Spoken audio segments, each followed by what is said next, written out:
Merry Christmas, everyone. We hope you're gearing up to have a wonderful holiday. Welcome back to this week's episode of the Word Around the Ring podcast.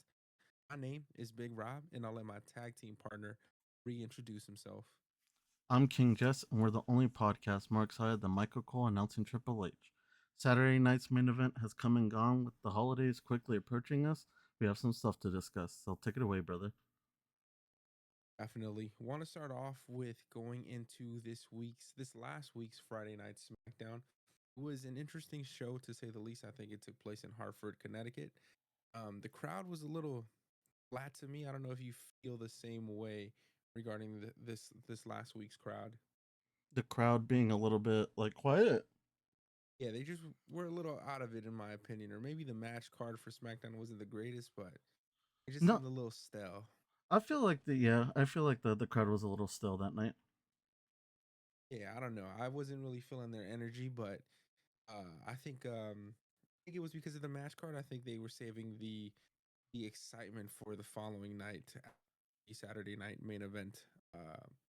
Special events. But before we get into that, Jimmy Uso was actually the one to open this last Friday night SmackDown episode. His music cut. It's immediately as soon as the show started. He went out and cut a very heartfelt promo about how he's proud of the moment that he got to share with his family members at War Games. And he was also of how Solo has become his own superstar, even though what he thinks he's doing is wrong. He's still a proud older brother, which was a nice sentiment to share to the current tribal chief.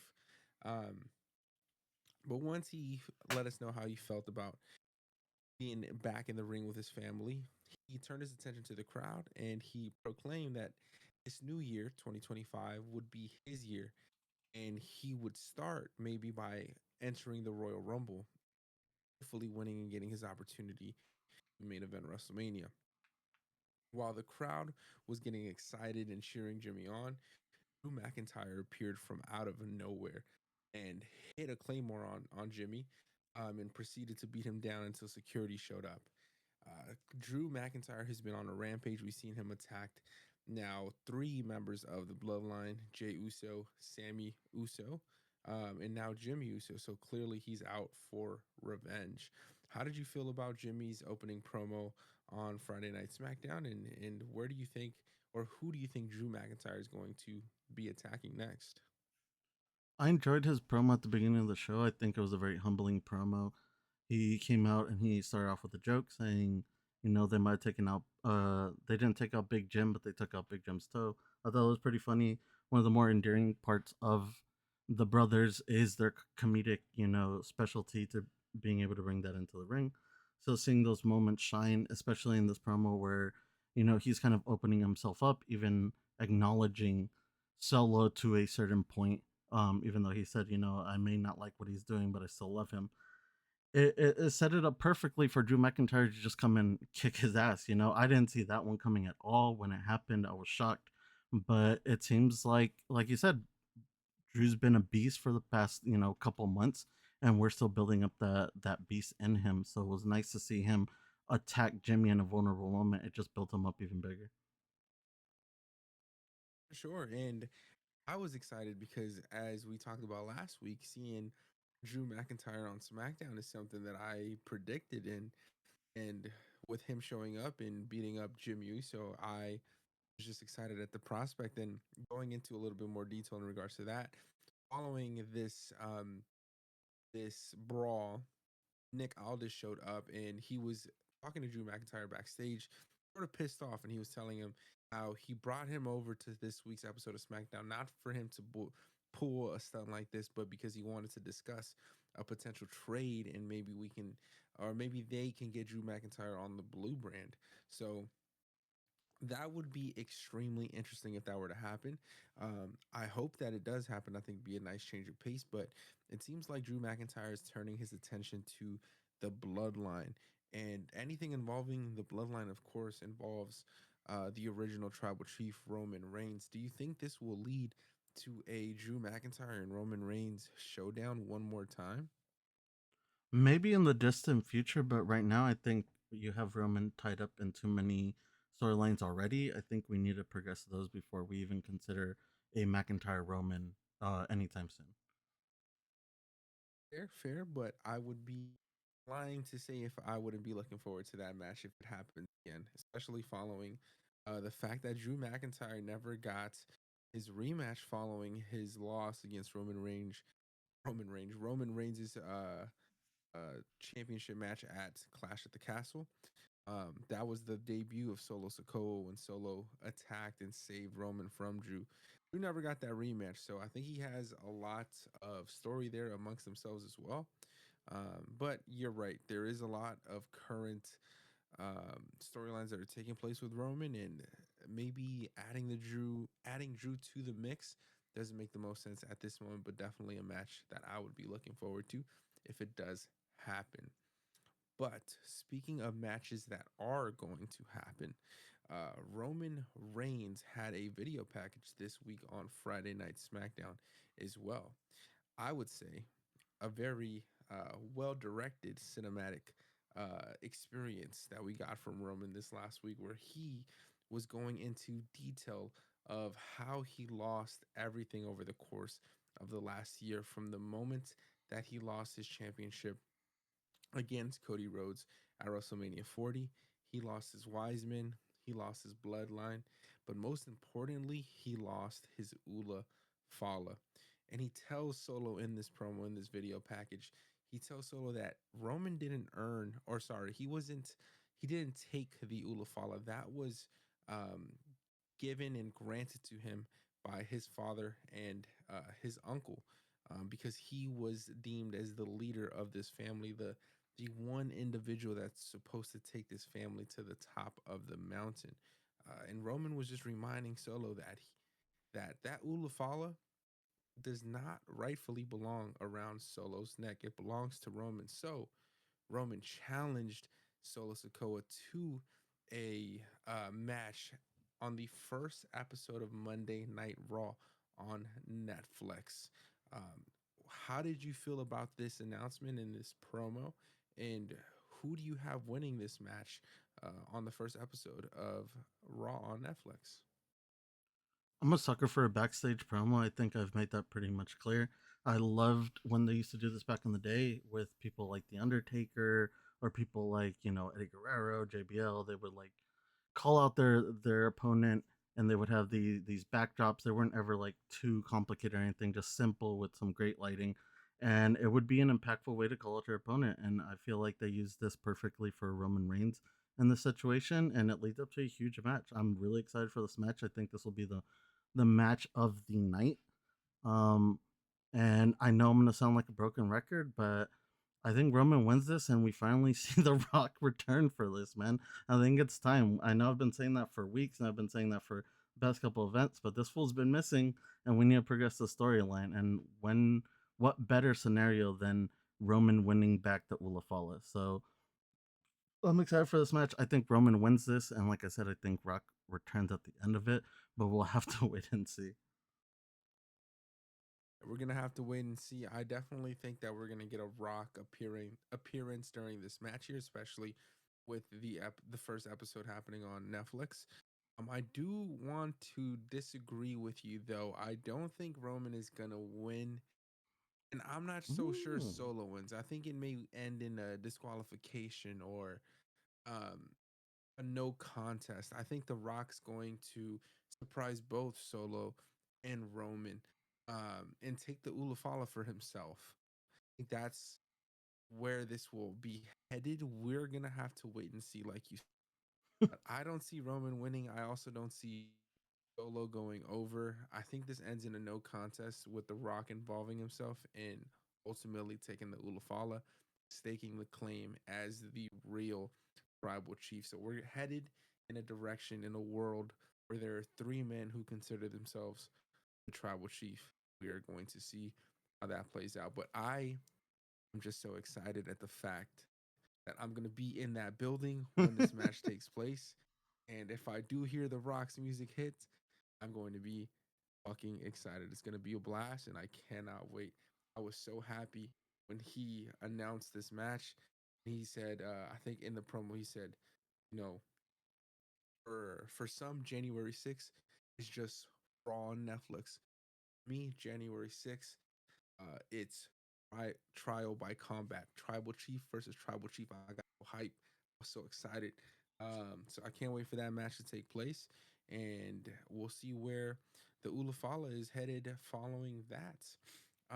But moving forward into the SmackDown episode, last week we were teased by Nick Aldis. He told would have a surprise opponent for him on this week's episode of Friday Night SmackDown. I immediately thought big. I think I made the assumption and said, "What if we get your boy, into El Zero Miedo?" Um, but that didn't happen. The surprise, of course, was bigger than Penta. It was none other than Braun Strowman. Um, what was your initial thought when you heard his music and you saw that big beast of a man, the behemoth, come out? You saw Carmelo Hayes' reaction. He was pissed. He was sick. He didn't believe what he was seeing. But I want to know what your thoughts were when Braun Strowman's music hits, and that was the surprise guest this week's Friday Night SmackDown. Listen, I like Braun Strowman. Okay, I feel like he has been someone kind of like a Nia Jax who has come leaps and bounds from how he started in the business. But God, I was so disappointed. You got me so hyped. Got me thinking that maybe Penta was gonna pop. I thought maybe it'd be a perfect start for him to be facing Carmelo. But that didn't happen. Braun Strowman came out and we got a very fucking mediocre style match. Um, I don't know, man. I don't know why they went this way or why they even would tease that it was a big star and then just give us Braun Strowman. Nothing against Braun Strowman, but this was not it, brother. Yeah, man, I agree. And listen, I fuck with Braun Strowman. I think Braun Strowman is cool. But to tease him like he was supposed to be something crazy, like I didn't appreciate that, Nick Aldis. I thought he played me for a fool. And I like Braun Strowman, but Nick Aldis purposefully said it could be someone, on the Raw roster, or it could be a brand new superstar. I don't think you say something along those lines if you're gonna do something like this. But that is what happened. We got Braun Strowman. You know what I it was more reminded me surprised. of when they used to tease a big star and then it used to be the Great Khali. That's what Oh my that's god. what it used to give me. Dude, but see, the Great Khali used to squish people's fucking heads, and that was a scary time in my life. I was about 7, 8 years old watching Rey Mysterio get his head squished on live television. I thought I witnessed a murder, and I was so worried that entire weekend. I really thought they killed Rey Mysterio on TV, man. I'll never forget. That is trauma. That's trauma. And I won't take that. Greg Khali was a phenomenal heel. That fucking guy, anytime he'd show up, his music would hit. It was scary hours. Him and Umaga. Whenever either of their musics would hit, it was demon time. You knew that shit was on. Something crazy was gonna happen. Your favorite superstar was gonna be on the brink of death or injury whenever those two motherfuckers showed up. So I will not disrespect the great Khali by putting him in the same sentence as Braun Strowman. That's what I'm not gonna do. What I'm not gonna do. What surprised me about this match though was how quick it was and how Carmelo Hayes really just up and lost this match. I don't appreciate what they're doing with my boy, man, because he was just cooking with Andrade for 7 fucking weeks. He was just cooking with that dude. They were putting on bangers after bangers. He had a great triple threat against LA Knight and Andrade as well. And now we reverted to having him lose against Braun Strowman in like a squash match. I'm just not fucking with it. This is someone who could be a United States Championship contender. I need y'all to put some energy behind my boy Carmelo because this shit is disrespectful. I'm not fucking with it. That's how I feel about that. Any thoughts on your end? Yeah, I mean it's disappointing because, like you said, we've been building up Carmelo for a while. He even had that banger of a series with Andrade. So to see him just get squashed like this just doesn't make sense in my eyes. I don't know what they have planned for him Yeah. coming up, or if they maybe. I would doubt that they have something coming up for Braun Strowman, but either way, it'll be interesting to see what Carmelo does within the next couple of weeks because, like I said, this just didn't make any sense to me. Yeah, and I mean it'll make a lot more sense if we have Carmelo go over twice against Strowman. Like if he comes back next week for this Friday and he smacks him up, cool. I'd be cool with it. But let's not have him come request a rematch because you know he's gonna get his rematch and have him lose again. That shit is gonna piss me off. I mean, maybe we can Because get he's a talent. something. Maybe we could get something like you brought it up. Rey Mysterio facing the Great Khali. Maybe we get a backstage segment in the next couple shows where Carmelo's kind of struggling, and Ray comes up to him and kind of gives him some advice, and kind of encourages him to not give up and face Braun Strowman again. And maybe that's how we continue the storyline. But something has to happen, bro. It can't end like this. Yeah, no, it's definitely not gonna end like this, and we're gonna see where it heads off. Um, but I definitely think he's gonna get his rematch. Hopefully, he wins somehow, some bullshit way. If he has to go get steel share, I don't care what he has to do. Just win the match, Carmelo. Please, for the love of God, win the match. And with Braun Strowman being the surprise on this week's episode of Friday Night SmackDown, that means I do believe, I don't know if it's been confirmed, Braun Strowman will be joining the Blue brand as well. So now they got him over on SmackDown, adding to that roster. We'll see where more pieces continue to fall as we head into the first episode of Monday Night Raw on Netflix. But another match that I wanted to quickly touch upon was none other than Tiffany Stratton and Mi Chin for the semifinal match to head to the Women's United States Championship final at Saturday night's main event. We both had assumed, if I'm not mistaken, we both had assumed that Tiffany Stratton was going to come out victorious and make it to the final. That is what I thought. That's what I thought. That's not what happened. To my surprise, Mi Chin actually went over here. She won this match outright. Following, I think it was Tiffany Stratton went for the prettiest moonsault ever. Michin may have gotten out of the way or raised her legs. Her finisher won the match. It was a relatively quick, like a 10-minute match, nothing too crazy. I've seen Tiffany put on better matches. This wasn't craziest match that I've seen on a SmackDown. But having Michin go over, I was just genuinely surprised. Just because Tiffany Stratton is the bigger star, in my opinion, the bigger name. And she's been winning over the fans over the course of the last, I would say, year almost. And so to not have her move forward and put her on the special event on NBC the following night, I thought was an interesting choice. How did you feel about Michin going over? Do you think that was the right decision there? The match itself was an interesting one. I think, like you said, both of us kind of assumed that Tiffany Stratton would be winning this to go on and face Chelsea Green on Saturday night. But if we're looking at this retrospectively, it kind of just makes sense for Tiffany Stratton to lose. She has the money in the bank briefcase. So she's going to go after the bigger belt later on down the road, especially with the storyline that they're telling between her and Nia Jax. So having Mi Chin win over her, especially when I would say the majority of the fans thought that Tiffany was going to win, gives Mi Chin a little bit of credibility, and there's a little bit of that. What if Mi Chin walks away with this and we don't actually give it to Chelsea Green? So I thought it was perfectly fine for Tiffany Stratton to lose in this instance, just for that, because it did kind of give me a sense of doubt if Chelsea was really going to walk away with it, if they were going to pull a fast one on us on Saturday. So this match, quick match, just like I said, just to give my channel a little bit of credibility for the Saturday match, but it wasn't anything special. I would just say we just wait. We have Tiffany holding that briefcase, and she's gonna cash it in sooner or later. Hopefully sooner than later, but we'll just have to wait and see on that. Yeah, and I definitely love Michin. Like she's had great matches over the course of the last couple of months. She had the street fight against Nia Jax. She had the dumpster match against Chelsea Green. She's been putting on fantastic matches. I didn't think this was the best outing for both of the women. I would have picked Tiffany Stratton, but that's just me. But I'm happy for Michin. She went on. She moved forward. Face Chelsea Green in the finals. So the second women's match in this episode of Friday Night SmackDown was Bayley versus Chelsea Green. the other side of the semifinals for the U.S. Championship.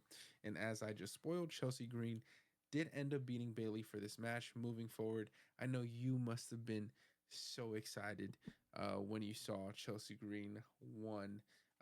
Did you think she had it in the bag, knowing that Michin had just won a few minutes before, and then finding out that your girl Chelsea Green just beat Bailey, the role model? Were you excited? Did you think that Chelsea Green had it in the bag moving forward after that match? I wouldn't say that I 100% thought she might have it in the bag, but I was still definitely 100% on her side. Both of these girls over the past year have worked their fucking ass off. I've said this multiple times in matches that most superstars wouldn't even take. They wouldn't even, look at. So to see both of these ladies in the final and just give them that moment to shine, I wish it would have gone a little bit longer. I understand that because it was on NBC, it had to be quick.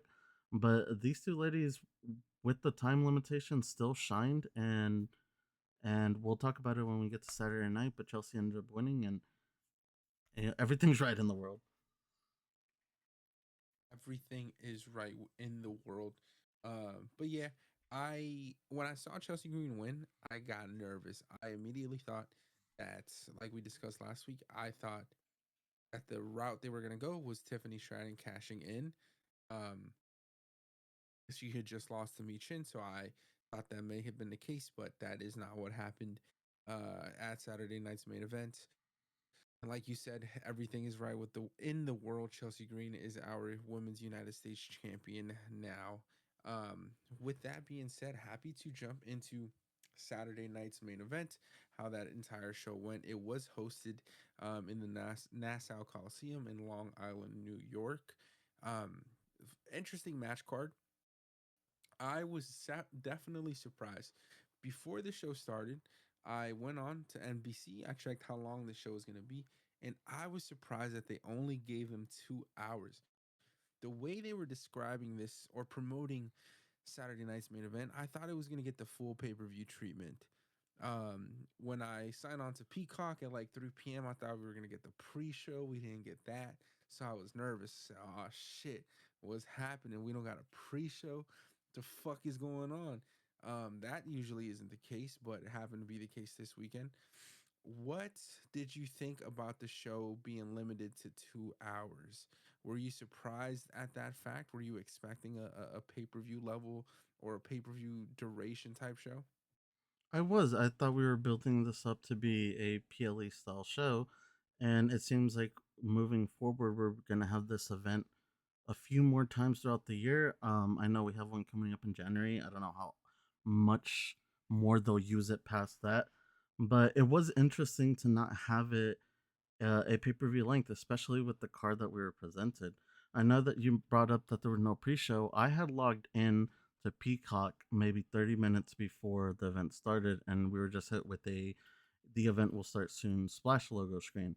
But on IG, Peter Rosenberg and his co-hosts were live, and behind them there was matches going on. So there was matches before the show. I have no idea why they decided not to air those anywhere, not even like on YouTube or even just on IG. They didn't decide to air them. Yeah, no, it was very strange. I just with the promotion that they were giving, I really thought it was going to get the pay per view, the standard 3 hours of a pay per view. Having it be 2 hours, I was nervous because of the card that we had. It was a stat card, like you mentioned.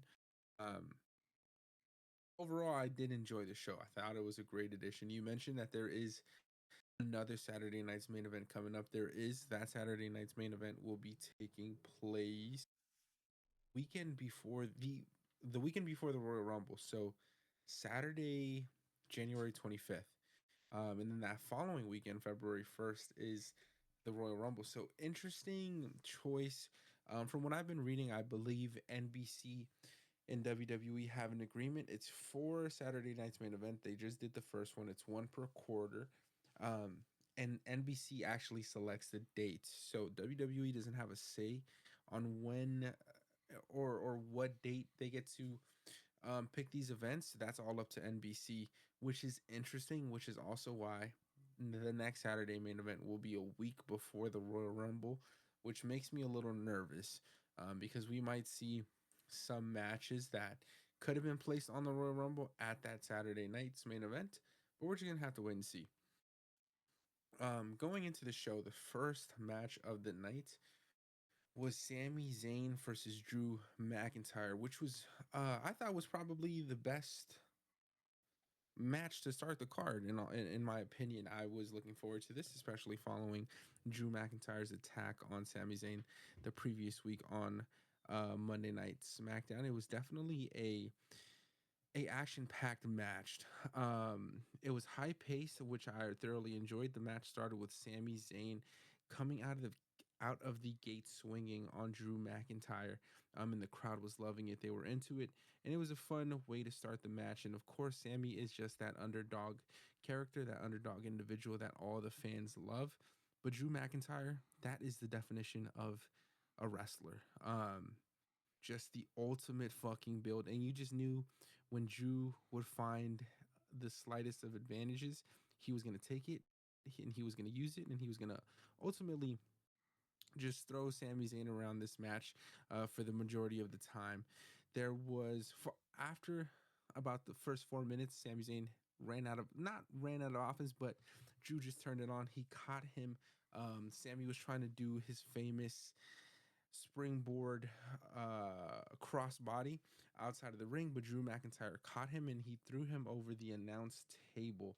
And from then on, it was Drew McIntyre just really whipping Sami Zayn's ass for about 6 to 7 minutes. It wasn't until Sami Zayn, of course, had that momentum switch. He had ducked under a Drew McIntyre Claymore. He hit the blue Thunder Bomb, and the crowd started to go nuts.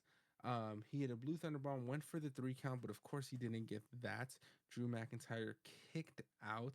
Um, Sami Zayn then went for a haluva kick. McIntyre ducked and went outside of the ring. Sami Zayn went to follow him. Drew immediately jumped back into the ring, so Sami followed him again. But that gave Drew enough time for him to hit a claymore and get the pin on Sami Zayn. So a very short match, I would say, for these two individuals. I don't think the match went any longer than 12 to 13 minutes, and these are two guys that can put on a banger. And I think with the time that they had, they put on the best match that they could have, and I thoroughly enjoyed it. I thought it was a fantastic way to start this special event. What were your thoughts on the match, and how did you feel about Drew McIntyre going over on Sami Zayn here? Do you think that was the right decision? I think at the end of this match, I kind of knew where the show was going. You know, these boys definitely set the pace for the events that were going to happen this night because this match was quick, like you mentioned. It was hard hitting. Drew came in with a purpose. Drew is definitely fucking back, and he's back for something. He's got something in mind. They definitely have something planned for him, and they're trying to make him look as strong as possible right now. This match, like you said, it was good. I think it put Sammy in a tough position because he was kind of winning to be, you know, to be able to seem presentable at the side of the bloodline. So with him losing this, I wonder if him being next to the bloodline is finished for now, because I doubt that they want to have him losing while still being alongside of the bloodline.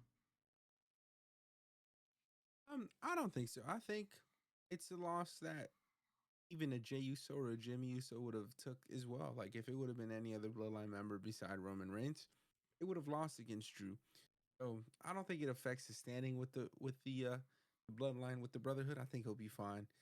And as we've seen, Drew McIntyre is turning his attention to the rest of the family. So All right, I guess we'll have to wait and see. I just thought, they were building him up for a while, and then, well, like I said, also they're building up Drew for something. They're trying to make him look menacing. He's attacking everybody out of nowhere, so we'll just have to see how this plays out. I don't know if him and Sammy will have a couple more matches after this. If maybe Sammy will look for a rematch or not, but we'll wait and see. He definitely can't face Jimmy. I know he attacked Jimmy next, but I don't know what the recovery time for Jim's toe is. So I don't think he'll be.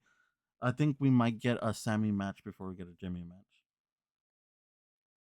100%. I think the next match on Drew McIntyre's radar will be the Jay match. I think we'll get Jay and Drew, especially after Drew did attack Jay. We haven't got any response back from that. So, and now with Drew attacking Jay's brother last week, I think that's where Jay will step in and take his own shot at Drew. Where that will happen, who knows? It might even happen on the first episode of Monday Night Raw on Netflix. Um, but moving forward into the rest of the night on Saturday night, the next match was, of course, Io Sky versus Liv Morgan for the WWE Women's World Championship. Um, Heading into this match, you had Io Sky. I had Io Sky. Correct me if I'm wrong. You're right. Yes. I thoroughly believed that Io was going to come out on top here. I wasn't gonna be mad if Liv won. This was one of the matches that I was really looking forward to. We had discussed this. I thought they were gonna put on a fun and entertaining match, and I thought that's exactly what both of these women did. It was a very fast-paced match, especially on Io Sky's. And anytime Io Sky's in this fucking ring, she's gonna put on a hell of a show. A few days after the Saturday night's main event, Charles Robinson, the referee that was in this match, had the ear cam, the eye cam, the first person point of view camera on.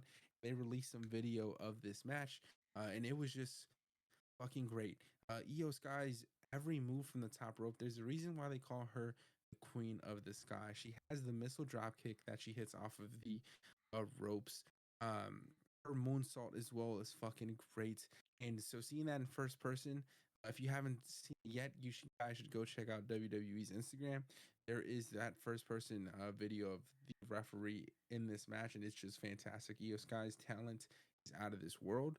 But Liv Morgan held her own all throughout this match as well. I thought their chemistry was fantastic. And I personally, if I had to say it, I think this was my match of the night.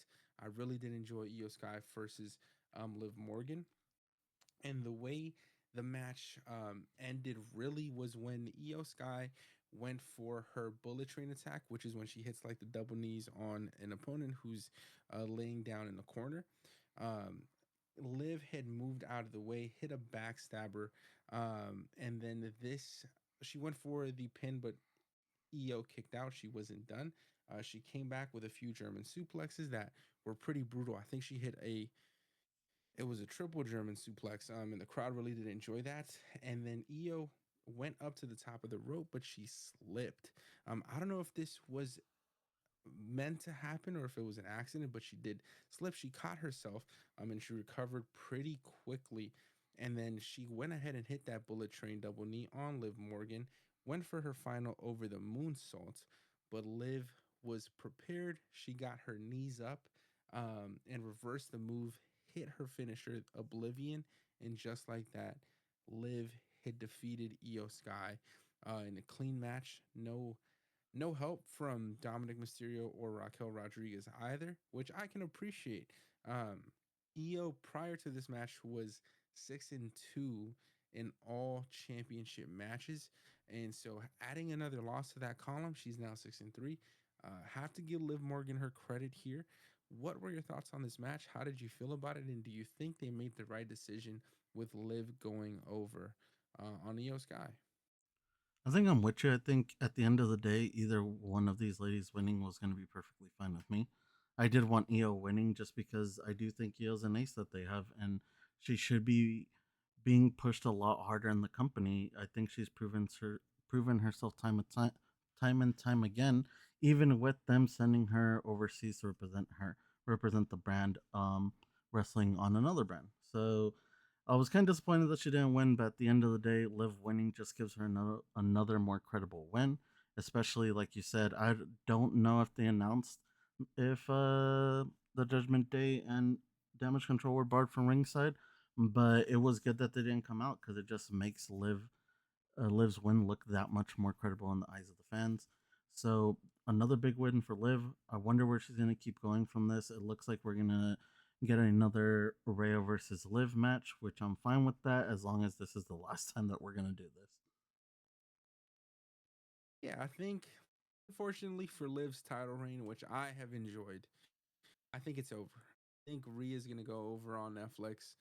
Um, and she's gonna be the women's world champion again as we head into Royal Rumble season, WrestleMania season. Unfortunately, but I do hope, I really do hope that this would be the last match between these two for a while. Because after the Io Sky match ended, Liv celebrated with Dom and Raquel. They went up to the top of the ramp to head backstage. Rhea Ripley's music hits. She walks out, does her stomp, she emotes, and then they have a stare down and the camera cut sent us to commercial break, so we knew where this was headed. And listen, we've talked about this enough. We've gotten the Judgment Day shtick already. It's been Judgment Day versus the Terror Twins for the last 6 months. I think it's time to move forward. If this is the final match between these two women, I will not be upset about it. Maybe later down the line, in a year or so, or just down the line, we can get a rematch. But for now, let's put an end to this here while we can and wrap it up nicely.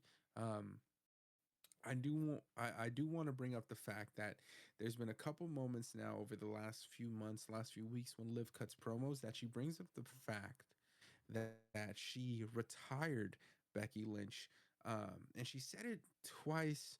She said it a couple times now, so it's definitely something that I want to make note of. I think I don't. Becky Lynch isn't retired. She's definitely going to be returning at some point.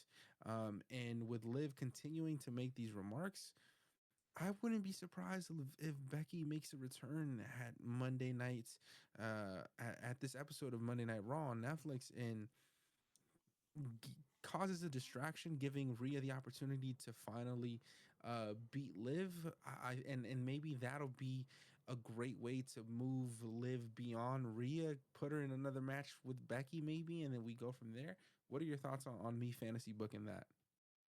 I mean, it makes sense, you know, like you said, they've been teasing it here and there, but also you got to remember that Charlotte's also on the way, and that would be two out of the four horsewomen that would bring me big draw for Netflix on Raw. So I wouldn't put it past them if that's what they're going for.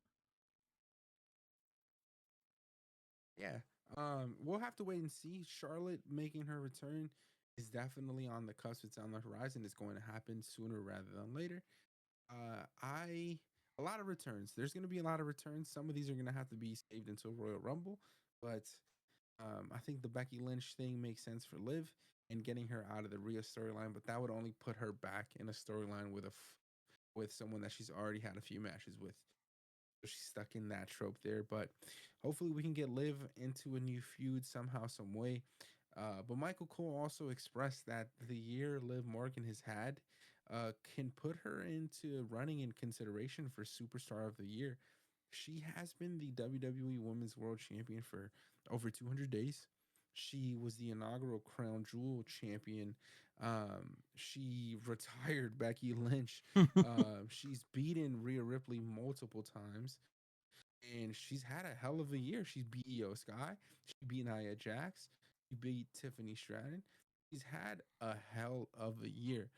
Um, would you? Where would you rank? Where would you rank Liv Morgan amongst the current women's wrestlers?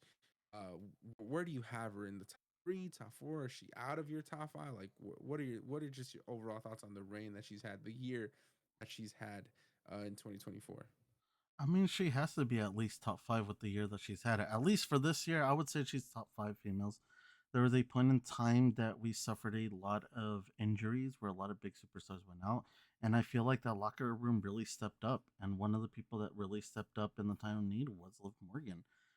Liv and Dom gave us something to keep returning to week by week, even when Rhea Ripley wasn't there. We knew that her return was imminent, so even with her not being there, they were able to push that storyline continuously, week after week. So yeah, I would say she's top five. I wouldn't put it past them if they gave her Superstar of the Year, nor would I be mad at it. I think that's a perfectly fine and valid pick. She's had an amazing year. She's improved over multiple years, and she's shown that she can carry that title well. She's now beaten multiple people that give her credibility, especially Io Sky on that Saturday night. So why not give her Superstar of the Year?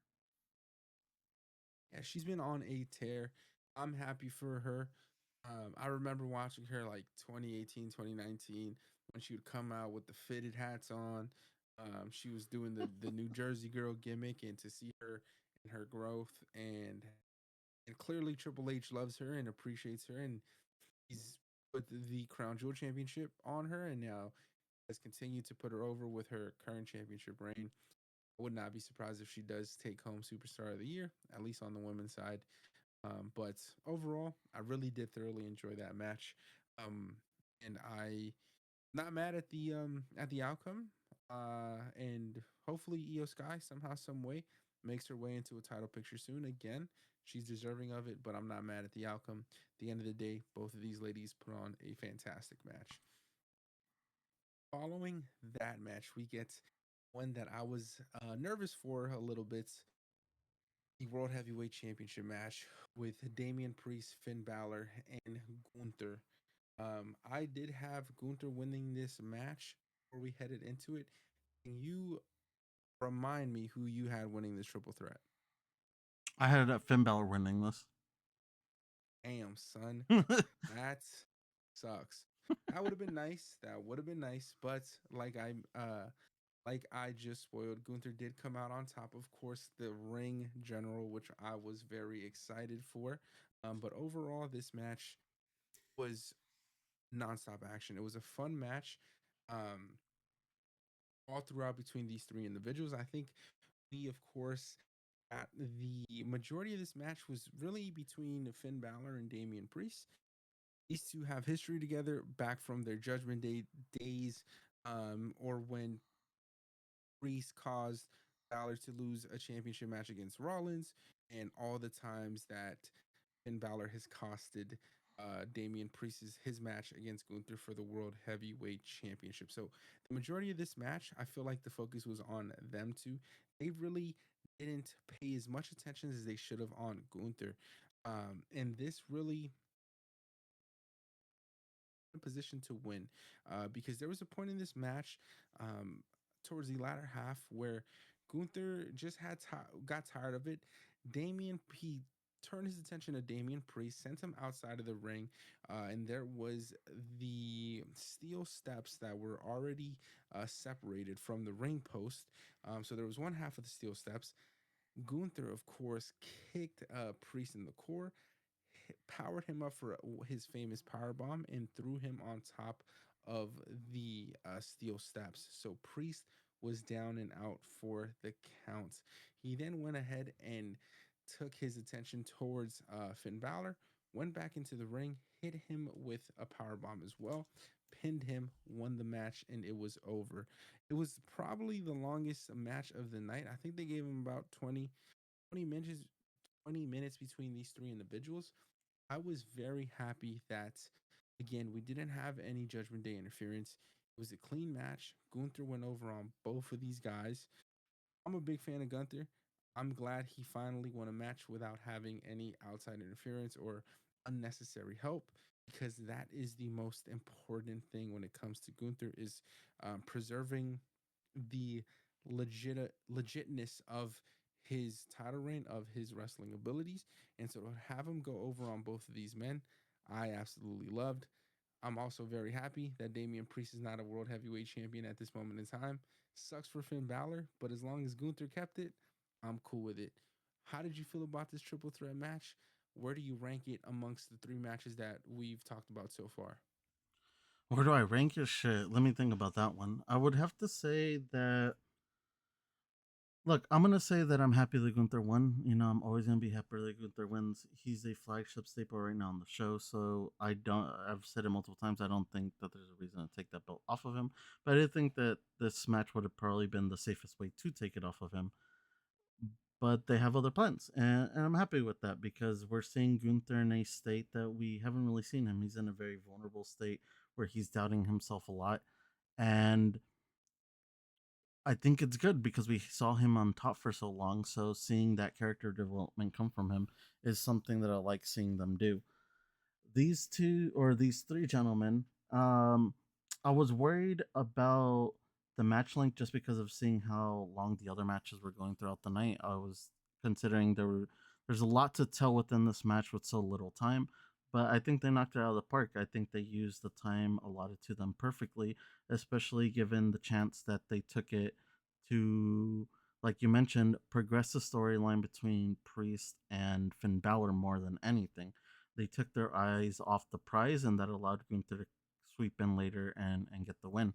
There were a few times here where I got excited because I did think Finn Balor was going to win. They were setting him up perfectly to be sneaky Balor and come in and pull off that coup de grace and win it all. But at the end of the day, Gunther took it. I'm not mad at it. I want to see what they do with them going forward. It seems like we're going to be doing Priest and Finn for a little bit more, so I guess we'll have to deal with that. I would like to see that end sooner than later as well, though. I agree. Yeah, like we mentioned, the show with the Terror Twins and the Judgment Day needs to come to an end soon. There was a few points in the match. You're right, where Finn Balor almost had it. He would hit a coup de grace on Priest or Gunther. I think there was one time where he hit it on was it Priest and Gunther put him out of the ring, or vice versa. But he had a couple close calls. I definitely think he's going to be back in this world heavyweight title picture sooner rather than later. There was also another spot in this match that a lot of people, a lot of fans took note of, with Damian Priest paying a little homage to The Undertaker and breaking out the old school move, which is where he climbs to the top of the turnbuckle, then balances on the ropes, and then hits the opponent with their right arm, hitting their arm, if I'm not mistaken. Just an old school Undertaker move. And so he paid homage to one of the greatest wrestlers of all time. Priest, man, listen, great in ring talent, great in ring talent. He could Here we wrestle go. his ass off, Here we go. wrestle his ass off. But until he gets rid of this gimmick, I'm not gonna be fucking with it. But we're just gonna have to. I'm gonna have to be patient, I guess. But anytime Priest gets in the ring, it's always a good match. And I think I can say the same about this triple threat here. And it was definitely a lot more fun and entertaining than the match we got at Bad Blood between Finn Balor and Damian Priest. And I think Gunther, of course, was a great factor in that.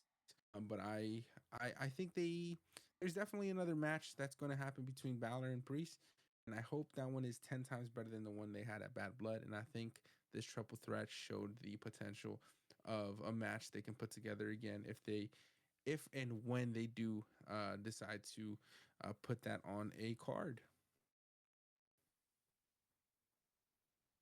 But moving forward on to the rest of the night. Now, I know this moment here was something that you were excited for, you wanted to see happen. The Women's United States Championship match, Michin versus Chelsea Green. Heading into this match, where were your emotions? Were you nervous? How were you feeling about betting the house on Chelsea Green? I was ready, bro. I was ready to see this coronation. I think that Chelsea Green has had a phenomenal year. Both of these ladies did. And I think just even if, say, there was a world where Michin won, I feel like that would have been fine too. Both of these ladies really knocked it out of the park, though. And at the end of the day, Chelsea Green won. So I was excited. I was ready. I was ready to see this fucking match. I was wondering how much time they were going to give them because we were kind of leaning to the later part of the night. But yeah, let's get to it. Let's talk about it. Yeah, definitely. This match here was definitely a fun one. Out of the two women's matches, I think the Liv Morgan one I definitely enjoyed a little bit more.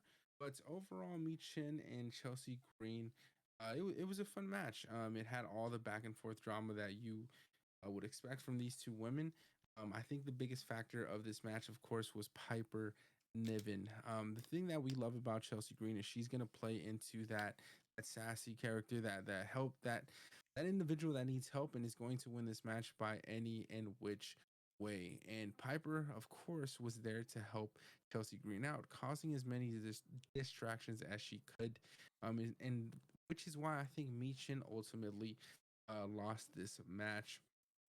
Michin um, it just focused entirely too much of her attention on trying to get Piper out of the way. She did hit her finisher, the E defeat, on the floor on Piper Niven, and it looked like it was over for Piper, but she wasn't done. She was just too strong of a woman, and ultimately was causing too many distractions. The way this match ended here was when Chelsea Green, or sorry, Michin had taking Chelsea Green up to the top of the rope. It looked like she was going to hit some sort of power bomb, but Chelsea Green actually reversed it and set her up for her finisher, the unprettier. She took the pin and ultimately won the match. I think they gave him about maybe no more than 8 to 10 minutes here. But overall, I thought it was a fun match. I was extremely happy for Chelsea Green. She won in her hometown of Long Island, New York. So I'm sure she was excited about that. I would be, I'd be crazy not to mention Chelsea's ring gear here throughout this match. It was just pictures of herself on her ring gear, and I thought it was hilarious. So she plays her role very well. The crowd clearly loves her. They're big fans. She's now the inaugural uh, Women's United States champion. And I think she deserves it after the year that she's had. She literally ate shit when they dumped her into that dumpster. So after all that, she is now our Women's United States champion. I hope she defends it well, and I hope she has a couple of title defenses before someone else gets the opportunity to carry the belt. But I'm just excited to hear you and how you felt once you saw Chelsea Green's hand raise, Triple H come out and hand her the belts. Chelsea fucking Green, man. She fucking really did it. Like, I know it started off as a meme, everyone was just kind of rallying behind the underdog, but if you look back at it, these two had a phenomenal rivalry throughout the year. The story was being told since the beginning, and they knocked it out of the park with the little time that they had, especially on a big night like Saturday night's main event, or at least the big night that they were trying to, plan it to be. They both did great. Chelsea Green came out victorious. Everything is good with the world. I enjoyed the way that she finished it. That I think you said it was an unpretty her from the belt buckle. It looked impactful. It was very reminiscent to the way that Zack Ryder did one recently at an indie show. So I thought that was kind of cool. Her ring gear, you had brought it up. It was very reminiscent, at least to me, to something that an MGF would do. So I thought that was very funny, seeing as their characters are very similar in certain aspects. But I'm excited. I'm with you. I'm excited to see what kind of range she does. I hope that this wasn't a flash in the pan and they just gave it to her for the sake of giving it to her. I really do hope that she's a fighting champion. And knowing Chelsea, I feel like she will be. I think she will be most definitely. I think she's gonna carry it for a few title defenses. I'm curious to think, or curious to know, who do you think her first feud will be, or her first Oof. opponent will be here? Do you think they'll give her someone like a Blair Davenport? Do you think maybe fine on the SmackDown brand? Uh, Maybe Tiffany Stratton gets an opportunity at it. Even a Candice LeRae. Who would you guess would be her first title defense against?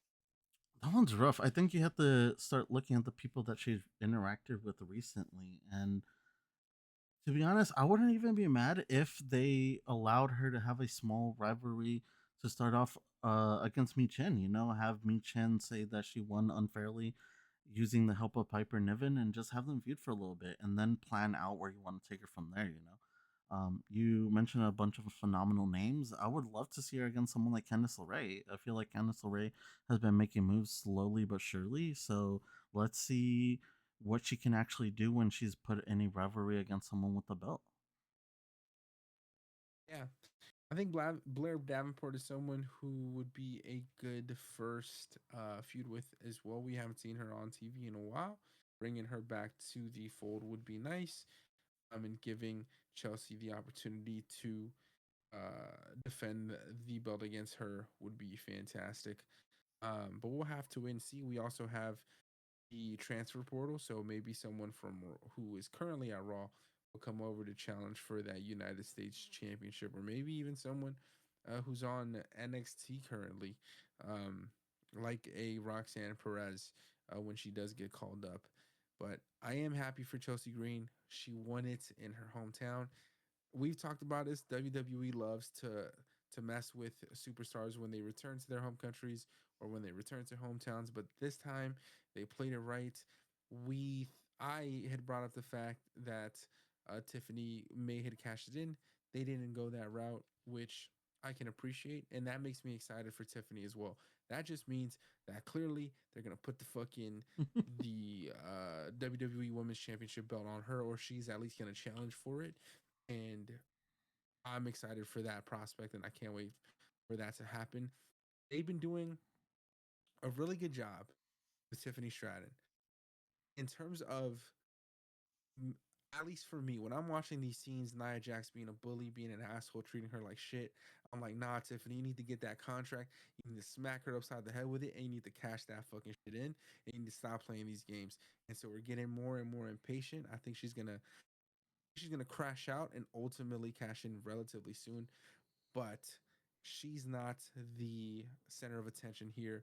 Chelsea Green is. So congratulations to the new and the inaugural WWE Women's United States champion. And now to move forward on to the Saturday night's main event, Cody Rhodes versus Kevin Owens, for the WWE, sorry, for the WWE World Championship. Um, Before this show, we got that video of Triple H and Cody Rhodes. Triple H gifting Cody that briefcase with something that was a gift for him and a one-time use. And we had took the guess that it was going to be the Winged Eagle Championship. And so when Cody Rhodes made his appearance at Saturday night's main event and he was wearing the classic Wing Eagle belt, I was excited. It looked fantastic. Um, that belt looks great in any era. I think anyone could wear that belt well. It's just the championship, a perfect championship belt, if I must say so myself. And so seeing Cody pull that out was fantastic. Pause. That was crazy what I just said. But seeing Cody with the belt, knowing that his dad carried that for a few minutes before it was stripped away from him. I'm sure it must have meant a lot. And I thought it was a great way to sort of pay homage to the retro Saturday night's main event feel. And clearly, the WWE did a fantastic job of just doing that in terms of production. Um, the whole show, it had that retro feel from the match graphics to the entrance ramp. It wasn't the classic wide entrance ramp. It was the ramps that they used to use back in the day, very narrow, letting fans get real close to the superstars, almost to the point where they could really pretty much touch them in arm's length. And so having that retro feel, even the large monitor stage was taken away. It was just the classic WWE logo was dope. And so they topped it off with the Winged Eagle belts. But moving into this match here was definitely a match that I was excited for, especially following their matchup at um, at Bash in Berlin. And so Cody Rhodes, Kevin Owens, they went on and put a what I thought was a fantastic match. It was a slobber knocker. There was a lot of crazy spots in this match that made me queasy. Especially there was one where Kevin Owens hit a fisherman buster from the top rope on Cody. That shit was fucking crazy. If anyone hasn't seen this match, go to look at that move specifically. It was insane. Cody took that shit well, again, pause. That was crazy. Um, but this match was probably my second favorite of the night. Just an absolute brawl. Both of these guys hated each other. They're pissed at each other at this moment. There was even a point where Cody hit an RKO on Kevin Owens. Um, if I'm not mistaken, paying homage to his friend. Kevin Owens, of course, kicked out. So this was just a fun match. Um, KO ultimately went for a Stone Cold Stunner. Cody reversed it into a Crossroads, but Kevin Owens was able to push him off, which made Cody bump the referee. The referee was then sent outside of the ring. Kevin Owens saw this and was fucking excited. He went out to grab a steel chair, but before he could use it, Cody actually stopped him. Kevin Owens still was able to hit a stunner. He went for the pin, unknowing that the ref was still out. The fans chanted and counted to five. No one's got a 5 count on Cody Rhodes using a stunner. But unfortunately for KO, there was no official. And using this to his advantage, Cody was able to set up the steel chair, recover in time. He took advantage of the chair being brought into the ring. He hits a his crossroads on KO onto the chair. Referee Charles Robinson was still outside. The motherfucker was still outside of the ring. He wasn't even in the ring. He was outside of the ring, but he reached in to count the pin to three, and Cody Rhodes wins the belts. And that is how the show ended, with Cody Rhodes cheating, using a steel chair to win. There was a little bit of extra drama towards the end of the show, after actually post show. Not going to get into it yet, just yet. I want to hear your thoughts on this match. How did you feel about Cody Rhodes having to use the steel chair to beat Kevin Owens this time around?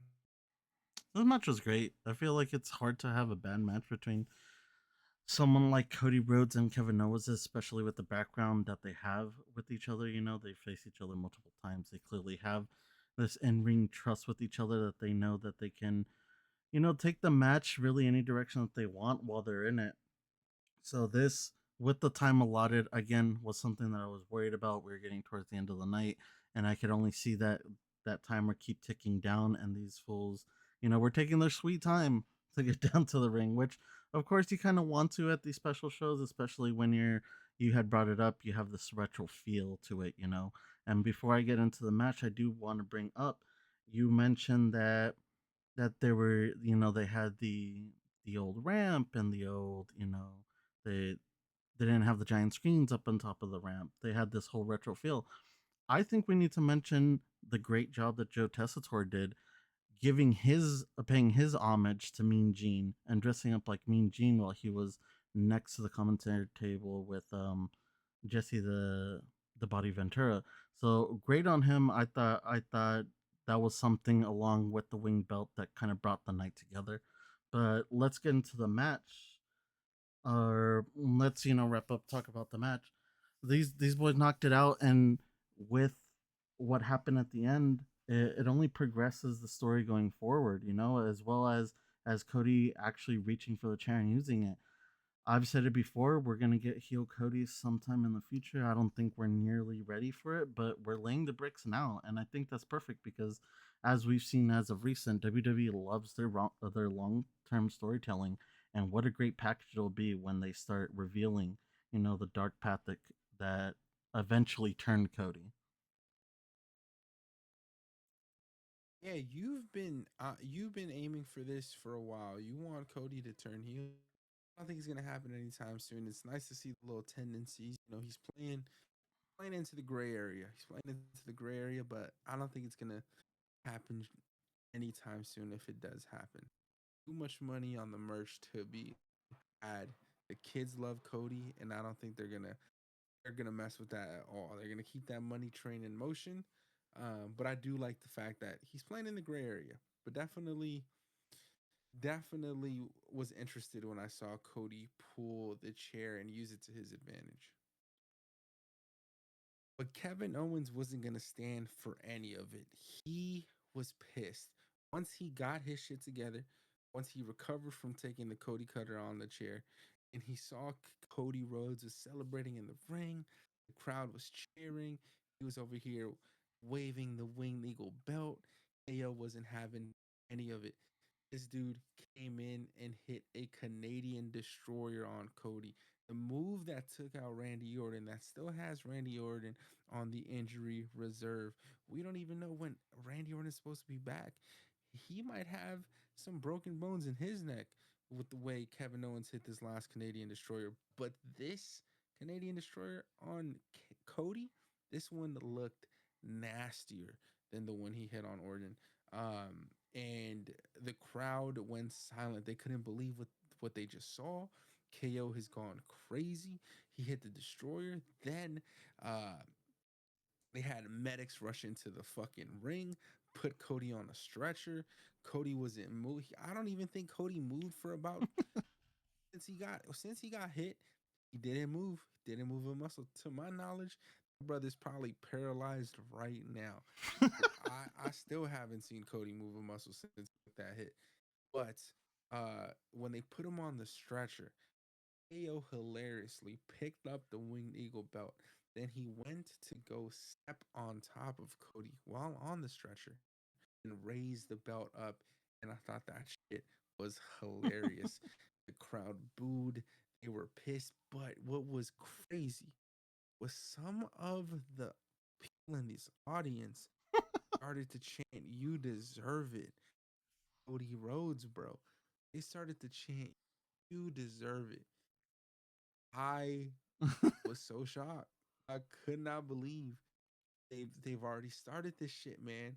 They've already started this shit, and I'm not having it. Not having it because they did this shit with John Cena. They did this shit with John Cena, bro. And everyone started booing my dog because he was whipping ass. Cody's on the same type of time and he's whipping ass. He is the ultimate babyface right now. It's bound to happen. The people are gonna get tired of it, and so this aids to what you've been hoping for, the Cody heel turn. I don't think that's gonna happen. Look at all the boo Cena got. The Cena sucks chance never switched up. I think Cody's in that same boat, but it is interesting to see that those wheels are starting to turn a little bit. Um, and fans are impatient. That's always going to be the case. That's the great thing about wrestling, man. People are always going to switch up, and one day they'll cheer you, the next day they'll boo you. We did it with Roman, and look at where we're at now. Uh, Now we can't get enough of him. Um, but I definitely thought the way that ended was interesting, and what was crazy was from the post match celebrating all of that was we only got that online on Instagram, on Twitter. That wasn't on TV. It wasn't on Peacock because the show was done. So we got the breaking news online a few minutes after the show wrapped up. People started posting videos of Kevin Owens hitting the destroyer. And it wasn't until a couple hours later that the WWE put their videos out. And so we got the full footage. But I thought that was also just like an interesting choice. Like something so crazy like that. That moment was a great moment. That's great fucking television. And for you not to put that on Peacock, not to keep that on NBC, like I feel like that was a huge a missed opportunity for the WWE. What did you think about them not putting the KO attack on television? I like when they do this kind of shit. I feel like I've been saying that for the past couple times that they've done it. I think it drives traffic to their social medias, and I think that's ultimately what they want. But until you said it right now, I kind of didn't think about it. Maybe they didn't. It's not that they didn't want to put it on the show. Maybe that was just a little too violent for NBC's liking. I don't know why they couldn't show it on like Peacock, but maybe NBC was like, "Yo, we can't end the show like that," and maybe that's why they decided to keep it off.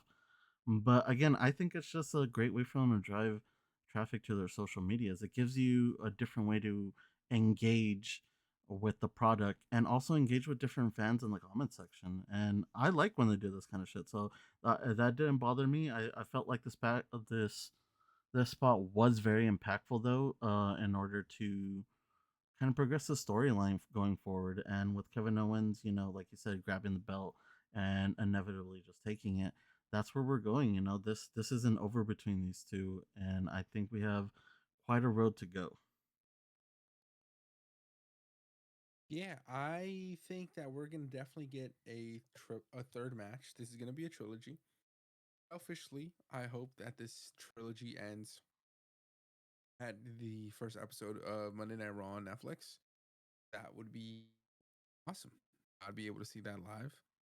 And I fuck with Kevin Owens. I think he's justified, man. To say the least, he has a point. He has a fucking Oh, now he has a Cody point. Rhodes.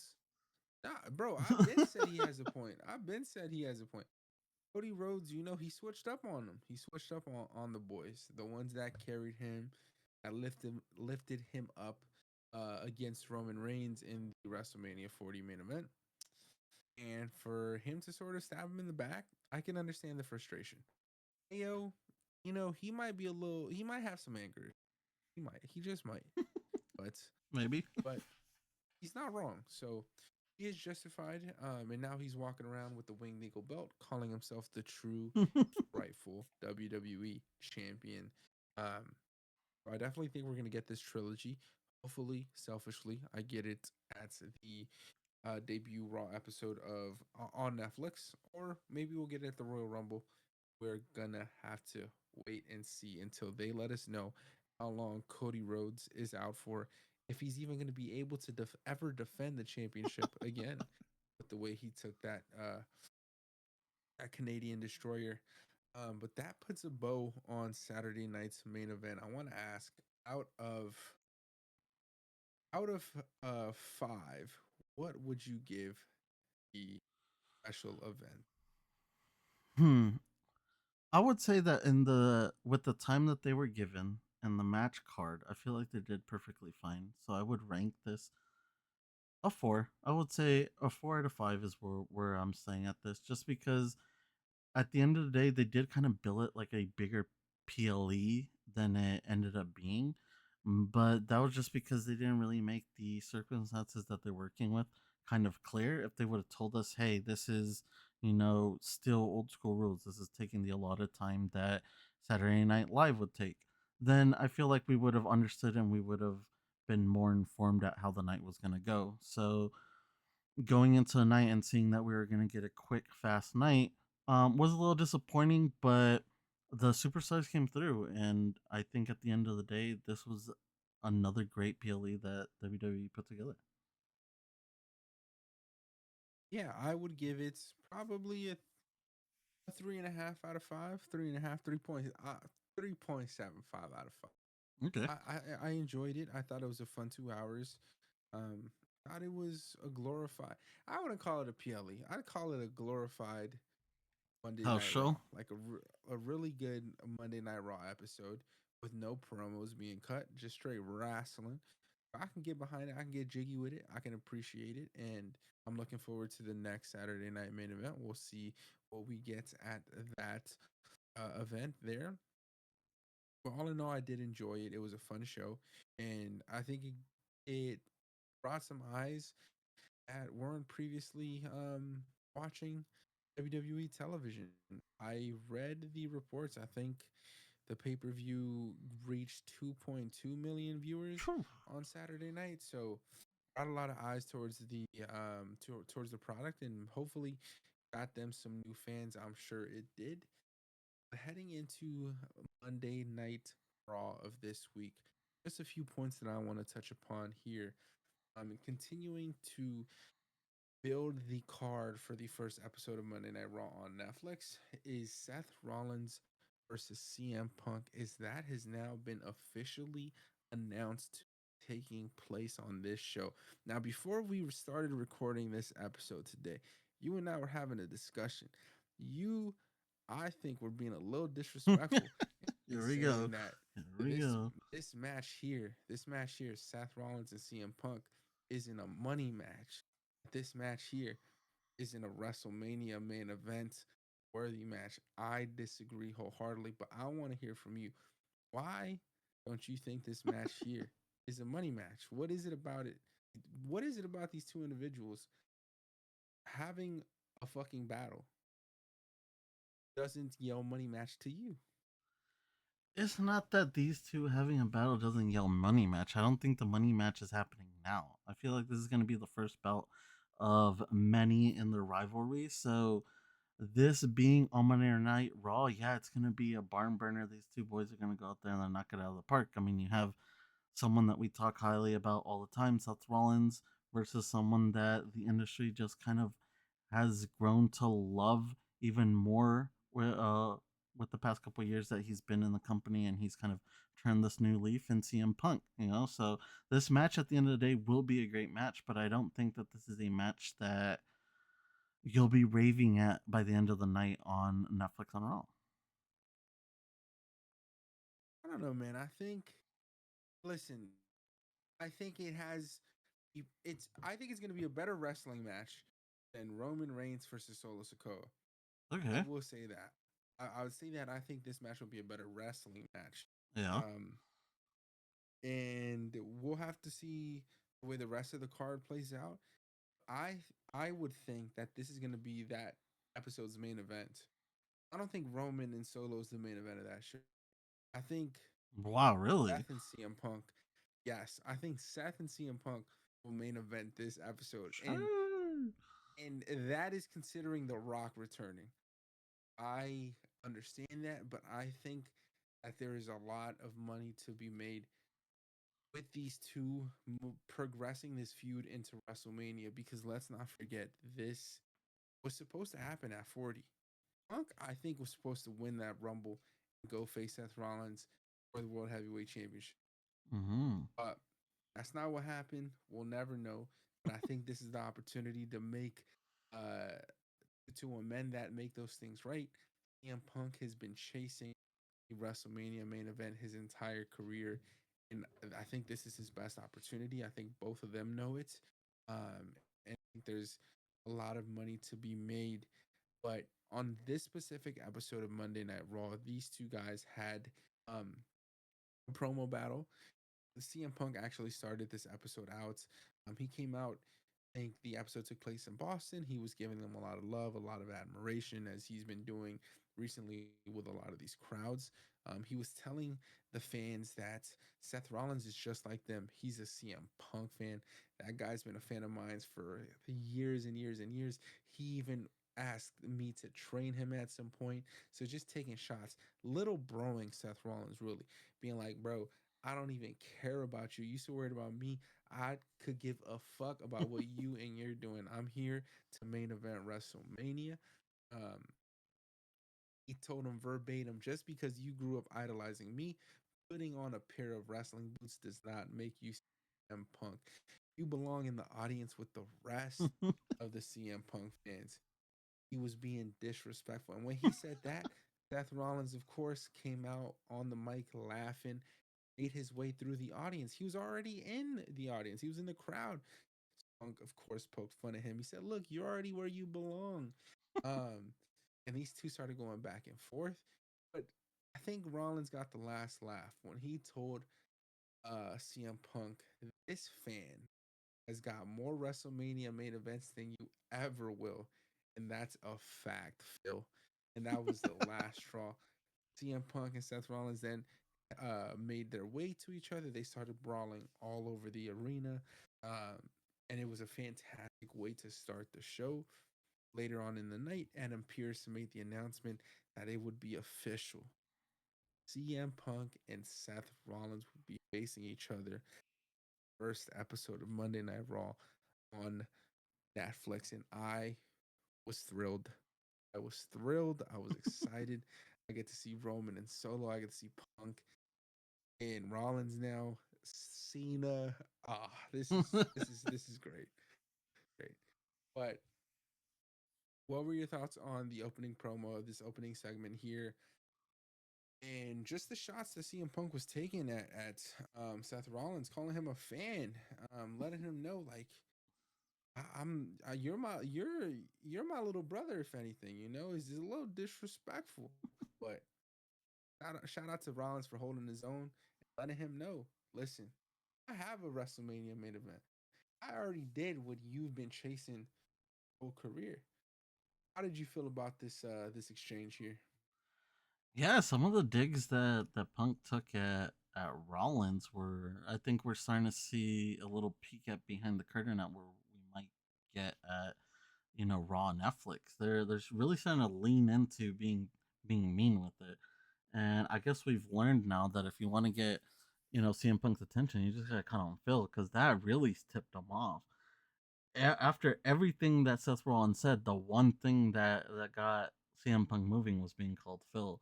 So I thought that was pretty funny. Like I said, I think this match is going to be a great match. It's going to be a barn burner of a match on Raw on Netflix. So I'm excited to see how this feud progresses after that. I want to see how long we're gonna take this. I want to see who interjects in themselves. Are we gonna get someone like a Bronson Reed who hates Seth, kind of costing him a match here or there, or are we gonna get McIntyre claymoring a CM Punk just for the fuck of it? It'll be interesting to see how they carry on forward from here. Who do you think is going to win the match on that episode of Monday Night Raw?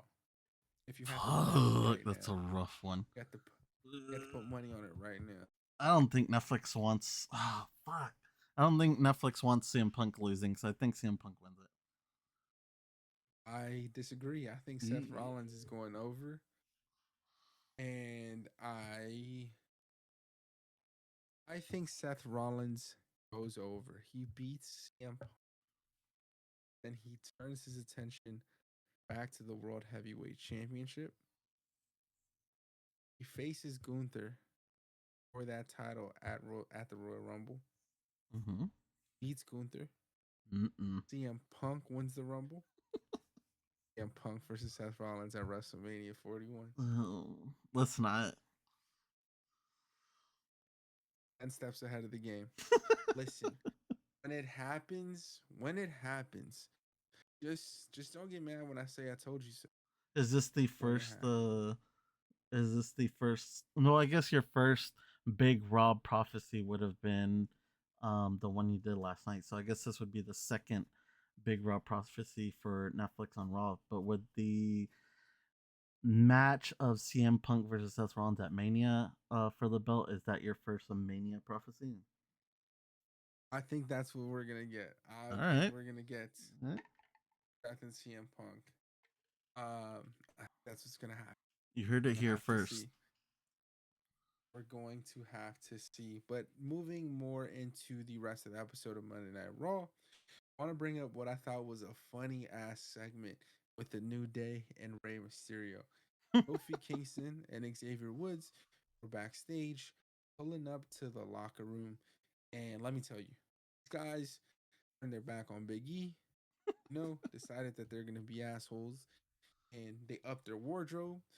They got some new fits. Xavier Woods put up in these nice ass sunglasses. Uh, fucking Kofi had like a mink coat on. They were looking fly. They were looking fly. They were prepared. We're headed into the locker room, game planning what they were going to do for the night. When they opened the door, they were surprised. They took that back. Rey Mysterio cut into frame. He walked out of the door they were trying to walk into. Ray stops him, and Kofi's like, "What's going on, Ray?" Bro's like, "Listen, boys, I don't think it's a good idea for y'all to come into the locker room right now. The guys really aren't fucking with you after what you did to Big E." Kofi's like, what do you mean, bro? Like, we've been boys for 12 years. We used to get our asses whooped by the great Khali back in the day together. What the fuck is you talking about? And Ray's like, listen, I don't know what you want me to tell you, but what y'all did was grimy. Y'all did your boy Big E dirty, and I think it's best if y'all stay out of the locker room for a while or find a new place to change. And Xavier Woods just couldn't help but laugh and just in disbelief, just at the disrespect that the New Day has been taken from the fans, from their own locker room, from their colleagues. And they feel justified in the fact that Big E has left them high and dry to be alone. And so I think these little instances, man, they're gonna push these guys. These guys, they're turning the corner. They're not fully heels yet. They're not. They haven't turned on haven't had that crazy heel moment, but it's coming. I think these little instances are building up to something, and then the iceberg is going to tip, and it's going to happen sooner rather than later. But Did you find this segment funny here? With Pink Rey Mysterio coming out of the locker room, letting them know that they're not welcome. Again, more backstage segments. Don't do it annoyingly, but more backstage segments. Stuff like this really helps progress storylines when there isn't really a match planned for the night, you know?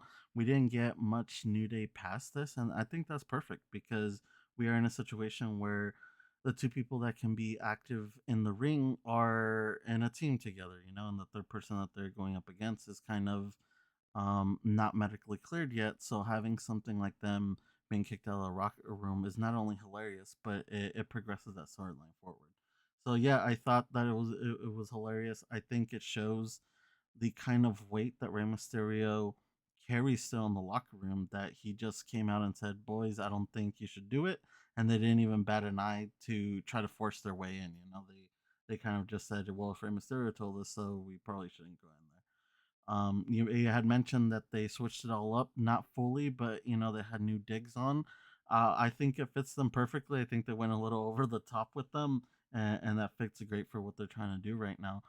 So going forward, I want to see what the return time for Big E is. What we're gonna do moving forward. Are we going to bring him to the ring in a non-physical capacity to try and progress the storyline, or are we going to see the locker room in a sense, you know, stand up for Biggie and be that kind of third person in the situation that kind of steps up for Biggie right now when he can't do it for himself inside the ring. I think Big E's coming back at the Rumble. I Okay. think he's coming back at the Rumble. And that's where we're gonna when we're gonna get the face off, and it's gonna be fun. This is the most I've been interested in the New Day in a very, very, very, very, very long time. Having them in this new storyline, having this new change of character for them, I think it's great. And when Big E does return and get that in ring return, it's gonna be crazy. It's going to be fantastic television. A New Day triple threat match at WrestleMania, that would be insane. We would have never thought that those three guys, the power of positivity could be broken up. And the prospect of a triple threat between these three is exciting, and that's a WrestleMania match for me. And I think they would love that, and I think that'd be a sick way to bring Big E back, to have him wrestle the two guys that I would assume he trusts the absolute most when it comes to being in between the ropes, and having his first match on TV be with them against them. I think that'd be super emotional for all three of them, because I'm sure they would have never thought that following that nasty injury, Biggie would ever be able to return. So, my money, another WrestleMania prediction, we get a triple threat match between these three guys right here: Xavier Woods, Kofi Kingston, Biggie, Bucket. I can't wait for it to happen. It's gonna be fun, and hopefully one day later down the line, a couple years, we get a reunion. We get a reunion, but we'll Already, have. dude. Relax. I'm just saying, man. Okay, A so couple years, in this years. world, right, where you're doing your Big Bob's prophecies, do you see him returning at the Rumble with Kofi and Xavier in the ring and having him powerhouse them out, setting up for the WrestleMania, or how would you book it? Nah, fuck that. I'd have Kofi and Xavier Woods get him out of that ring. That Oh, shit would be okay. hilarious. I think they have him lose, and have Big E just But completely what frustrated. bargaining chip at that point does Big E to have to, you know, request a WrestleMania match? He doesn't. He doesn't. But somehow, some way, they're gonna have to figure that out. Hijo de su- I just think it would be great for Kofi and Xavier Woods to eliminate him together. Um, but I might be wrong in that aspect. I do think that he is returning at the Royal Rumble, so All right, we're all gonna right. get that triple threat match somehow. Okay. And then, moving a little bit more into the rest of the episode of Monday Night Raw, wanted to touch upon, of course, um, main event of the episode was Finn Balor and Jamie AD McDonough versus the War Raiders. Finn Balor had just come off the loss to Gunther. um a couple days ago, and so he was frustrated. There was a couple segments backstage with the Judgment Day where he was asking Dom, where were you on Saturday to help me? And they reminded him like, hey man, you told us not to get involved. You said whenever Finn says to do something, Finn is right. uh Listen to Finn, we win. We listen to Finn, you didn't win. So they were kind of poking fun at Finn for taking this loss here. Liv told him, "Listen, man, you need to let that shit go and focus up on this main event." Um, of course, Judgment Day was again barred from ringside here, and so the title reign that lasted almost 200 days with three title defenses. One of those title defenses was also against the War Raiders, probably like 3 weeks. So insane. These dudes stole the fucking championship belts and absolutely did not defend it. And so it was time for them to lose these belts, which they did on this week's episode of Monday Night Raw. Um, the War Raiders did win. They are now the new Monday Night Raw tag team champions. So congratulations to them. I think this is going to move forward in progressing the breakup of the Judgment Day. I think this is where Finn Balor starts to separate himself, which is what makes me uh excited because I'm a big Finn Balor fan. So I think this is the catalyst that starts moving him past and beyond being this group leader and again sending him into singles competition. Would you agree or disagree? Where do you think Finn Balor is headed now that they've taken these belts off of them? Well, WWE doesn't surprise me very often, but this was very surprising, especially because it at the time really didn't make sense to me. These boys, I know they've been having turmoil within their group, but to lose them to the Viking Raiders was kind of shocking. And that's nothing against the Viking Raiders. I love the Viking Raiders. I've been fucking with them since they were called War Machine overseas. But just to have a group that has been prominent in storylines over the past couple months lose it on a random Monday Night Raw like this was kind of a shock to me. I'm not mad at it just because I feel like the Viking Raiders are a transitional holding place for whatever they have, um, ready for the belts in the future. But it kind of leaves the Finn and JD in a weird spot because do they challenge for the titles again and do they win or do they lose? My guess would be that they lose, like you said, to keep that breakup storyline going forward. But we've been wrong about breakup storylines in the past, so I don't know if that's where we're headed still with them. It'll be interesting to see within the next few weeks where they go. If they do split them up, does Finn get a title run in the future? I would hope so. I mean, the kid's a fucking phenomenal talent, and he is another one that I feel like has taken up the reins in some storylines that would have probably fallen flat if they he wouldn't have been around to help. So I think he's deserving more than a lot of people to claim a spot at the belt. So if this is where we go from here and we split up the Judgment Day and Finn goes on that solo run, I'm down for it. Yeah, I would be extremely down for that. I would love that, and I think it's time for him to move beyond the Judgment Day. Um, and I think this is the perfect opportunity for him to do so. I would love for him and JD to continue their tag team work together. I think them together is great. They have chemistry clearly. They've worked together since when they were in Ireland. So I would not mind keeping them together as a tag team, doing something similar to what they do with Gunther and Ludwig Kaiser, where they are Imperium, but they are sort of their own separate entity. So I think that would work well for the both of them, especially with the chemistry that they have. But speaking of the Judgment Day, I want to move over to Liv Morgan, as she had a quick promo this week as well. She came out to really just gloat um, and remind the crowd that she is the greatest WWE Women's Champion ever. She hilariously brought out a bullhorn to taunt the crowd as well. Um, and this was cut short by none other than Rhea Ripley. Triple H loves to spam this button, loves to press the Rhea Ripley theme music because that shit hit almost immediately. Rhea came out, talked a little shit, told Liv Morgan that she had some news to share with her. And she had actually brought a Christmas gift, which was that Adam Pearce had just made it official. She is the number one contender for the WWE Women's World Champion, and she would be facing Liv Morgan at Monday Night Raw on Netflix. And then she proceeded to tell Liv, and when she beats her for her championship, all she's going to be left with is her chicken finger slut, referring to Dominic Mysterio. And Dominic, the camera hilariously panned Dom, and Dom was in shock that Rhea used those words to describe him. And I thought that was a hilarious segment. A little corny to say the least, but I thought it was funny, especially because of the way Dom reacted.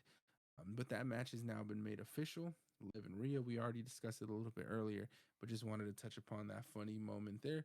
What did you think about the chicken finger comment? And I mean, I love it anytime they poke fun at Dom, especially because he takes it so well. You know, I feel like he's at that point where he knows that the hate is gonna come, and it's better for him to just roll with the punches and kind of add to it. You know, so hearing chicken tender, whatever slut, is not something that I ever thought I'd be hearing in WWE. But you know, the change is coming. Like I said, I think we're starting to see a little bit of that peek behind the curtain for what we are coming to expect for Raw on Netflix, and I think it's great. I think it's time we loosen the reins a bit. We've been held back so long because of the Vince era. I think it's time for some of these wrestlers to kind of let loose and let those attitudes that they used to rock with in the Indies, you know, come back to the forefront.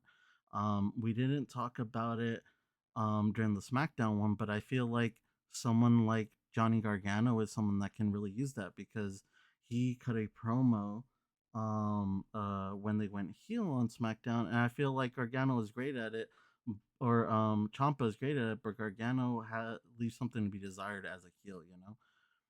So having him kind of go back to the way that he used to speak on the Indies or something can be something that really helps him and other superstars going forward once we move over to Raw on Netflix.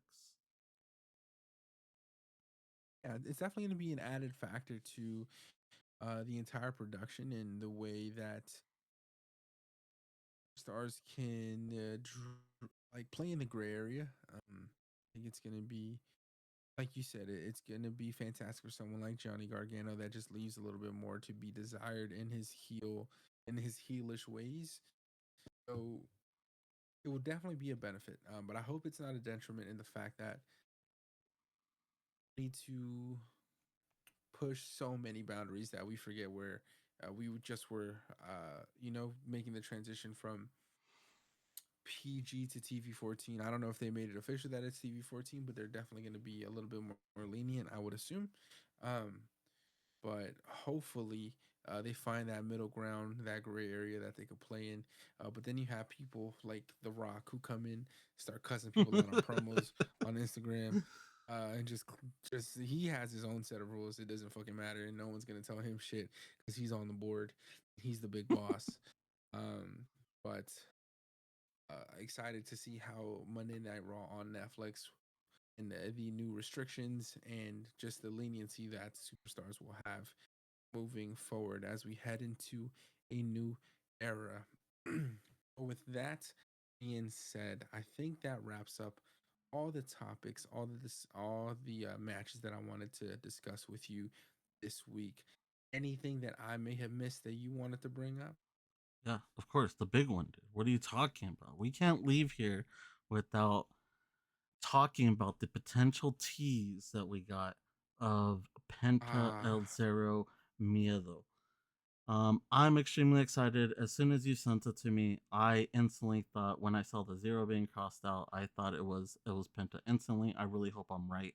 I feel like this is something that they're gonna save for like a big night, whether that be Netflix on Raw, his first night, or weeks to come after that. I feel like he is someone that just with the teasing alone and the name that or the draw that the name brings, I feel like that'll keep the hype going for them. So I'm excited to see whenever he pops. I want to get your thoughts on when he pops, and who does he face first now that we kind of dropped the ball on predicting that he would face Carmelo first? Yeah, I think that he debuts at the Royal Rumble. That's where I would debut him. I think we're too close to the Rumble to waste a debut like that because it would be, listen, AJ Styles 2016 debut or whenever he appeared in the WWE. That one was one of the more underrated debuts in my opinion. You think I think so? Penta, I think Penta could have something along those lines. I think he debuting at Royal Rumble would be sick. In terms of a first opponent, I would have loved to seen him against Carmelo. I would still love to see him against Carmelo. I don't think that is lost. I don't think that opportunity is lost. I think Carmelo beats Braun Strowman a couple times, thinks he's big shit. He's in the Rumble. He gets matched up against Penta, gets eliminated by him. Of course, Penta's not going to win the Rumble, and somehow, some way, we find ourselves in a little fun feud between Carmelo Hayes and Penta El Zero Miedo. But that is how I would do it. Do you have anyone else who you think should be his first feud? I mean, I keep talking their praises, and if we're gonna go the Rumble route, then I think that would be a perfect way to do it. Because of course, in the Rumble, we're gonna get a number of select participants. I would imagine, like we have in the past before, of NXT stars going up. So I would love to see maybe like an Axiom or a Frazier go up against Penta, because not only does that give them more credibility as rising superstars, but it also gives Penta someone to work with that I guess he knows can go, right? They work at the same pace he does. They know, what kind of hits Penta delivers. So I feel like that would be an amazing way to pop him at the Rumble and maybe even bring one of those guys up to the main roster to start a feud with him. Out Bringing them up to the main roster to start a feud with him would be interesting. Would be interesting. Of course, once Penta makes his debut, everyone's gonna be waiting for the Mysterio and Penta face off. Um, I would be most intrigued to see that. I think would be a WrestleMania caliber match. Um, but you said you think you'd want to save it for like Ray's retirement match. I would still disagree. I think that's being saved and reserved for his son. But we'll see. We'll see. We'll I see. don't know, man. If we're gonna really take fucking Mania to Mexico, I think that's the money match right there. I think that'd be great. I feel like the crowd over there loves Penta already, and they love Ray. And having Mexico be the host for Ray's retirement match, I think that'd be great. I wouldn't be mad at it still, the way that you said it. Where Dom is the one that takes it from. But I just feel like having a luchador retire luchador just makes more sense in my Yeah, that's totally fair. I just think having a son retire a father eyes. just makes sense too. But no, I think like listen, whenever the Penta and Rey Mysterio match happens, must watch television. If Yep. you're not familiar with Penta's game though, there's a few matches you guys should check out. Penta versus Chelsea Green, Mhm. Penta versus Io Sky, and Penta versus Kyrie Sane. Clearly, this dude loves beating on women. Clearly. So if you want to go check out some of those matches, I believe you can find those if you throw them on Google, include Lucha Underground. You'll find some clips and some videos of that. And these spots, man, that these women take were fucking crazy. They are serious workers. But definitely interesting videos to watch. I would love to see and hear your guys' opinions on those few matches that I just mentioned there. But thank you for bringing that up, Jess. I did forget to mention that, and it was in my notes, so I just read over it. But yes, the Penta El Zero Miedo teaser. Maybe he debuts on Netflix as well. Maybe he debuts on Royal Rumble, but he will be making a debut, and we will be excited and look forward to seeing what he brings to the table and what element he adds to WWE television. But with that being said, I hope everyone has a very Merry Christmas. You guys, chocolate. eat some good food, spend some time with some loved ones, and watch some good television, some good movie, check out some wrestling, um, and I hope you guys have a wonderful Christmas. I'm wishing you all, and of course, Jess, you and your family, a Merry Christmas as well. Any parting words on your behalf? I think I just want to reciprocate the sentiment. I hope you and your family have a very happy holidays. I know we'll keep in touch though, but I just want to wish everyone that listens to us, a happy holidays, a Merry Christmas, Happy Hanukkah, Happy Kwanzaa, anything that you celebrate. I hope you're celebrating with friends or family this year. God knows we all need that kind of camaraderie after the past couple year that we've had. But I would just like to thank everyone for listening to us this opening year. I'm not sure if we'll drop another episode before the end of the year, but I would like to thank you guys for listening to our inaugural year. And we have a lot of big plans coming for you guys and stuff for you guys to watch and listen to in the future. Um, so remember, like and subscribe so that we know that you're rocking with us. And I don't think we have another pay per view till shit. It's Royal gonna be Rumble. Royal Rumble, right? Yeah. So we're just gonna be chilling. We have the holiday shows coming up. Not much will happen until probably Netflix on Raw. So we'll keep you guys updated. Come back week by week, and we'll let you know what's happening. Till then, have a good night and enjoy your weekend.